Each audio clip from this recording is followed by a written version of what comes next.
Hi friends, ఎలా ఉన్నారు friends? బాగున్నారా? సో నేను ఇది ఏం కర్రీ అని అనుకుంటున్నారా మీరు?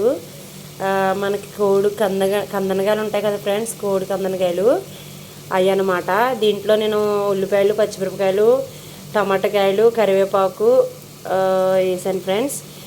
వేసి బాగా ఎర్రగా వేగించిన తర్వాత కందనకాయలు నీట్గా కడిగి పెట్టుకుని అప్పుడు కూడా వేసుకున్నాక అల్లం వెల్లుల్లి పేస్టు వేసుకోవాలి ఫ్రెండ్స్. తర్వాత పసుపు, ఉప్పు తగ్గట్టుగా ఉప్పు, దానికి తగ్గ కారం వేసుకుని బాగా ఇలాగా ఫ్రై చేసుకోవాలి. సో ఇదైతే ఫ్రై చేస్తున్నాను. ఇంకా దీంట్లో గరం మసాలా వేసుకోవాలి, కొత్తిమీర వేసుకోవాలి ఫ్రెండ్స్. ఓకే ఫ్రెండ్స్, ఈ కోడి కందనకాయలు అనమాట. ఇక్కడ కోయిట్లో బాగా ఫ్రెష్గా దొరుకుతాయి, తెచ్చి వండుకుంటున్నాం అన్నమాట. రండి ఫ్రెండ్స్, ఎలా ఉందో కామెంట్ చేయండి ఫ్రెండ్స్. ఓకే ఫ్రెండ్స్, ఒక 5 నిమిషాలు అయిపోతుంది. ఇది మసాలా వేసుకుని కొత్తిమీర కూడా వేసుకుని అప్పుడు ఒక 5 నిమిషాలు ఆఫ్ చేసుకోవాలి. 5 నిమిషాల తర్వాత సో ఎలా ఉందో మీరు కామెంట్ చేయండి ఫ్రెండ్స్. Yummy recipe curry. రండి ఫ్రెండ్స్, భోంచేదురు కానీ. Bye friends.